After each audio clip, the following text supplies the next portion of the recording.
Hello नमस्कार, जय हिंद, वंदे मातरम। दोस्तों, आप सभी का स्वागत है एक बार फिर से सरकारी एग्जाम फाइटर यूट्यूब चैनल में। तो दोस्तों, आपकी एसएससी एमटीएस की क्लास का समय हो चुका है। जितने भी स्टूडेंट्स हैं जो एसएससी एमटीएस के लिए तैयारी कर रहे हैं, सभी लोग क्लास में जुड़ जाएंगे। इस क्लास में आपको जीके के कुछ ऐसे क्वेश्चंस कराए जाएंगे जो कि आपके पिछले ईयर्स में पूछे गए हैं और जिनकी आगे भी जिनकी पूछे जाने की संभावनाएं हैं। तो सभी क्वेश्चंस अति महत्वपूर्ण क्वेश्चंस हैं, तो एक एक क्वेश्चंस को नोट करते हुए चलिएगा और जिनको इनके आंसर पता है तो कमेंट बॉक्स में इनके आंसर को जरूर टाइप करिएगा। तो चलिए शुरुआत करते हैं आज के पहले क्वेश्चन से।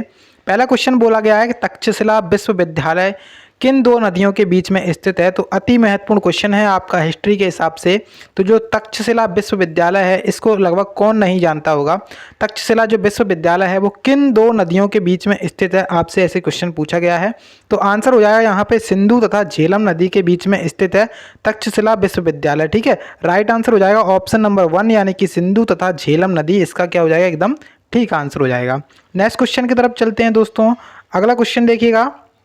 क्वेश्चन में कह रहा है कि कतिपय मौलिक अधिकार नहीं दिए जाते हैं। कतिपय मौलिक अधिकार नहीं दिए जाते हैं, किसको नहीं दिए जाते हैं? विदेशियों को, या फिर असाध्य रोगों से ग्रस्त व्यक्तियों को, राजनीतिक पीड़ितों को और दिवालिया व्यक्तियों को।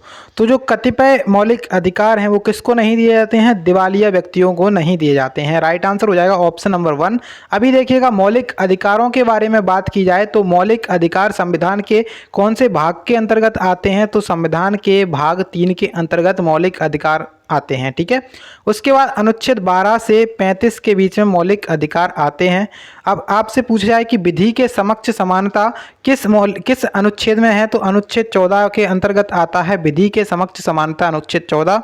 अनुच्छेद 15 में आता है कि धर्म, जाति, लिंग और जन्म स्थान के आधार पर भेदभाव नहीं किया जाएगा। अनुच्छेद 16 में आता है कि लोक नियोजन के विषय में अवसर की समानता। और अनुच्छेद 17 में आपसे बोला गया है कि अस्पृश्यता का अंत यानी कि छुआछूत का अंत, अनटचेबिलिटी। उसके बाद आपसे पूछा जाए कि अनुच्छेद 18 में क्या है? तो अनुच्छेद 18 में आपको जो उपाधियों का अंत है उसकी चर्चा की गई है। तो मैंने आपको यहाँ पे कुछ मौलिक अधिकार बताए हैं जो कि आपके एग्जाम के लिए इंपॉर्टेंट हैं। ठीक है, आगे भी हम इनकी चर्चा करेंगे। नेक्स्ट क्वेश्चन देखेंगे। क्वेश्चन में कह रहे हैं कि ऋग्वेद में सबसे प्रमुख देवता कौन से हैं? तो जो ऋग्वेद है इसके अंदर सबसे प्रमुख देवता कौन से पाए जाते हैं? तो सबसे प्रमुख देवता इसमें कौन से हैं? इंद्रदेव। इंद्रदेव जो है ना, ऋग्वेद में सबसे प्रमुख देवता हैं। इंद्र हिंदू धर्म के सभी देवताओं के राजा का सबसे उच्च पद था, जिसकी एक अलग ही चुनाव पद्धति थी। ऋग्वेद के लगभग 1/4 सूक्त इंद्र से संबंधित हैं। ठीक है, तो यहाँ पे आंसर हो जाएगा ऋग्वेद में इंद्र जो देवता हैं उनका चर्चा है। अगला क्वेश्चन देखेंगे। क्वेश्चन में कह रहा है कि भारत में बंजर भूमि का सबसे बड़ा हिस्सा किस राज्य में है? तो जो भारत है अपना, उसमें बंजर भूमि सबसे ज़्यादा किस राज्य में पाई जाती है? सबसे ज़्यादा कौन सा राज्य है जिसमें बंजर भूमि पाई जाती है? तो आंसर हो जाएगा राजस्थान।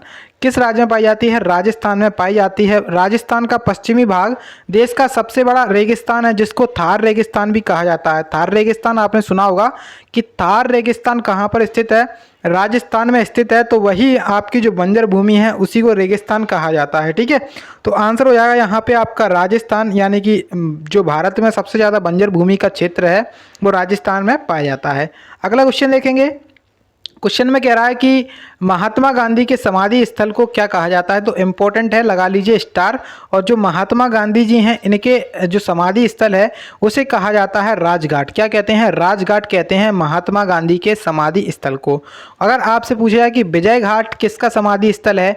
तो विजय घाट है जो लाल बहादुर शास्त्री हैं, लाल बहादुर शास्त्री की जो समाधि स्थल है उनका जो नाम है उसका नाम क्या है? विजय घाट है। किसान घाट किसका नाम है? मतलब किसान घाट किसके समाधि स्थल का नाम है? तो ये आप लोग मुझे कमेंट बॉक्स में बताएंगे कि किसान घाट किसके समाधि स्थल का नाम है।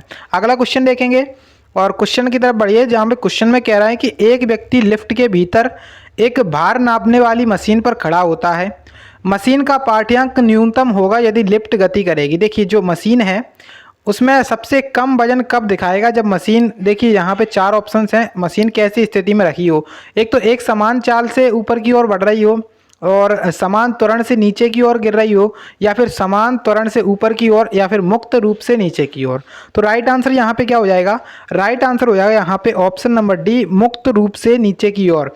जब लिफ्ट जो है ना मुक्त रूप से नीचे की ओर गिरने लगेगी तो उसी टाइम पर जो मशीन का पाठ्यांक है, मतलब मशीन में सबसे कम वेट दिखाएगा। ठीक है, तो आंसर हो जाएगा ऑप्शन नंबर डी यहाँ पर करेक्ट आंसर। ठीक है, नेक्स्ट क्वेश्चन देखेंगे। क्वेश्चन में कह रहे हैं कि सीएनजी, जो सीएनजी है इसका फुल फॉर्म क्या है? सीएनजी से आशय क्या है? सीएनजी का फुल फॉर्म क्या है? तो सीएनजी का फुल फॉर्म होता है कंप्रेस्ड नेचुरल गैस। क्या होता है? कंप्रेस्ड नेचुरल गैस, यानी कि ऑप्शन नंबर सी इसका क्या हो जाएगा? एकदम करेक्ट आंसर हो जाएगा। ठीक है, कंप्रेस्ड नेचुरल गैस यहाँ पे इस प्रश्न में आपका आंसर हो जाएगा बिल्कुल सही आंसर, ऑप्शन नंबर सी वाला। ठीक है, नेक्स्ट क्वेश्चन देखेंगे। अब अगले क्वेश्चन की तरफ चलते हैं और अगला क्वेश्चन यहाँ पे आपसे बोला गया है कि कौन सा बैंक कृषि और ग्रामीण वित्त की आवश्यकताओं तक सीमित है? तो कौन सा बैंक है जो कृषि और ग्रामीण वित्त की आवश्यकताओं तक सीमित है? तो आंसर हो जाएगा यहाँ पे आपका जो नाबार्ड है, नाबार्ड जो बैंक है ये कौन सा बैंक है? कृषि और ग्रामीण वित्त की आवश्यकताओं तक सीमित बैंक कौन सा है? नाबार्ड बैंक है। ठीक है, नाबार्ड के बारे में एक बार जरूर पढ़ लीजिएगा, इंपॉर्टेंट है नाबार्ड। ठीक है, यहाँ पे एसबीआई लिखा है आपके सामने, तो एसबीआई इसका पुराना नाम था इंपीरियल बैंक ऑफ इंडिया, और इसकी जो एसबीआई का नया नाम बना था 1955 में। एसबीआई की स्थापना हुई थी 1955 में। ठीक है, अब यहाँ पे आईएफसी है और आरबीआई है। आरबीआई आपके लिए इंपॉर्टेंट है। जो आरबीआई बैंक है, रिजर्व बैंक ऑफ इंडिया, इसका मतलब इसका स्थापना कब की गई थी? तो इसकी स्थापना की गई थी सन 1935 में इसकी स्थापना की गई थी। ठीक है, इसके पहले गवर्नर कौन थे? तो पहले गवर्नर थे इसके ओसबोर्न स्मिथ। और अगर आपसे पूछा जाए कि इसके पहले भारतीय गवर्नर कौन थे, तो पहले भारतीय गवर्नर थे सीडी देशमुख। वर्तमान में आरबीआई के गवर्नर कौन है? तो वर्तमान में आरबीआई के गवर्नर हैं शक्तिकांत दास। ठीक है, तो यहाँ पे इसके बारे में भी हमने चर्चा कर ली। नेक्स्ट क्वेश्चन देखेंगे। क्वेश्चन में कह रहा है कि 17 दिसंबर 1927 को जॉन सॉन्डर्स की किसने हत्या कर दी थी? तो आप लोग स्टार लगा लीजिए इस क्वेश्चन पे। अब हम बात करते हैं यहाँ पे आंसर के ऊपर, तो आंसर यहाँ पे हो जाएगा भगत सिंह। भगत सिंह के द्वारा जॉन सॉन्डर्स की हत्या कर दी गई थी। कब कर दी गई थी? तो 17 दिसंबर सन 1927 को जॉन सॉन्डर्स की हत्या कर दी थी। ठीक है, वास्तव में वे जॉन स्कॉट से लाला लाजपत राय की मृत्यु का बदला लेना चाहते थे। क्या करना चाहते थे? जो लाला लाजपत, जो जॉन सॉन्डर्स थे, इनसे बदला लेना चाहते थे लाला लाजपत राय की मृत्यु का। ठीक है, तो यहाँ पे आंसर हो जाएगा आपका भगत सिंह। भगत सिंह ने इनकी हत्या कर दी थी, इसी वजह से इन्हें भगत सिंह को फांसी की सजा सुनाई गई थी। ठीक है, तो आंसर हो जाएगा आपका Bhagat Singh, option number A. अगला क्वेश्चन देखेंगे। क्वेश्चन कह रहा है कि मौलिक अधिकारों को लागू करने के लिए निम्नलिखित में से किसी न्यायालय द्वारा क्या जारी किया जाता है?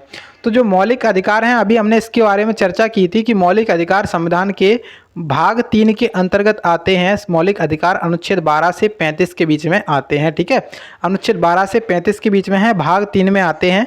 अब ये मौलिक अधिकार हैं, तो जो न्यायालय द्वारा क्या जारी किया जाता है इनको लागू करवाने के लिए? तो न्यायालय द्वारा इनको जो लागू करवाने के लिए एक रिट जारी की जाती है, जिसमें 5 प्रकार की रिट जारी की जाती है। ठीक है, अभी देखिएगा कि 5 प्रकार की रिट संविधान के जो अनुच्छेद 32 है इसके तहत सुप्रीम कोर्ट यानी कि सर्वोच्च न्यायालय 5 प्रकार की रिट जारी करता है, और उसी प्रकार से अनुच्छेद 226 के तहत हाई कोर्ट रिट जारी करता है, और 5 प्रकार की रिट उसमें भी होती है। ठीक है, तो एक तो रिट का नाम है बंदी प्रत्यक्षीकरण, दूसरी है अधिकार प्रक्षा, और तीसरी यहाँ पे मतलब 5 प्रकार की रिट आपको जारी करती है जो अपनी होती है सुप्रीम कोर्ट और हाई कोर्ट। ठीक है, अगर किसी भी व्यक्ति के मौलिक अधिकारों का हनन होता है तो वो व्यक्ति डायरेक्ट सुप्रीम कोर्ट जा सकता है अनुच्छेद 32 के तहत, और अगर मतलब सुप्रीम कोर्ट उसके स्थान से दूर है तो वो हाई कोर्ट भी जा सकता है डायरेक्ट अनुच्छेद 226 के तहत। ठीक है, तो अनुच्छेद 226 के तहत हाई कोर्ट जा सकता है, और अनुच्छेद 32 के तहत अपना सुप्रीम कोर्ट जा सकता है। तो इसको भी आप लोग याद रखेंगे। तो आंसर की तरफ चर्चा करें तो आंसर हो जाएगा यहाँ पे ऑप्शन नंबर 3, यानी कि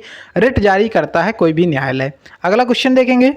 क्वेश्चन में कह रहे हैं कि सरदार वल्लभ भाई पटेल, जो सरदार वल्लभ भाई पटेल हैं, किसके अग्रणी थे? तो सरदार वल्लभ भाई पटेल किसके अग्रणी थे? तो बारडोली जो सत्याग्रह है इसके अग्रणी थे सरदार वल्लभ भाई पटेल। तो यहाँ पे आंसर हो जाएगा बारडोली सत्याग्रह, जो कि 1928 में किया गया था। 1928 में बारडोली सत्याग्रह किया गया था। ब्रिटिश सरकार द्वारा गुजरात के बारडोली क्षेत्र में करों से 22% की वृद्धि कर दी। हालांकि वर्ष 1925 के बाद एवं सूखे की फसलों की बुरी तरह से प्रभावित हुई थी। तो यहाँ पे इस तरीके से जो बारडोली सत्याग्रह है वो कब हुआ था? 1928 में। आप लोग इतना याद रखेंगे। और इससे संबंधित कौन है? सरदार वल्लभ भाई पटेल। इसी सत्याग्रह में महिलाओं के द्वारा इन्हें सरदार की उपाधि प्रदान की गई थी। ठीक है, सरदार वल्लभ भाई पटेल जी की एक स्टैचू है जिसका नाम है स्टैचू ऑफ यूनिटी, जो कि गुजरात के केवड़िया में स्थित है। तो उसको भी आप लोग याद रखेंगे, जिसकी ऊंचाई है 182 मीटर और जिसके वास्तुकार का नाम है राम सुतार। ठीक है, अगला क्वेश्चन देखेंगे। क्वेश्चन में कह रहा है कि किस प्रकार के वन मुख्यतः शैवालों तथा काई से बने होते हैं? तो देखिए, एक शैवाल होता है और काई होती है। तो कौन से प्रकार के वन हैं जो शैवालों तथा काई से बने होते हैं? काई से उनका निर्माण होता है, शैवालों से जिनका निर्माण होता है। तो टुंड्रा जो वन होते हैं, टुंड्रा वन होते हैं, सॉरी यहाँ पे आंसर हो जाएगा ऑप्शन नंबर 2, यानी कि टुंड्रा वन जो होते हैं वो एक ऐसे प्रकार के वन होते हैं जिनका निर्माण शैवालों तथा काई के द्वारा किया जाता है। आंसर हो जाएगा ऑप्शन नंबर बी वाला। ठीक है, अगला क्वेश्चन देखेंगे। क्वेश्चन में कह रहे हैं कि इसरो का पूर्ण रूप क्या है? तो इसरो के बारे में आप सभी लोग जानते हैं कि इसरो जो है ना, इसका फुल फॉर्म क्या होता है? इसका फुल फॉर्म होता है इंडियन स्पेस रिसर्च ऑर्गेनाइजेशन। क्या होता है? Indian space research organisation. Answer हो जाएगा ऑप्शन नंबर डी।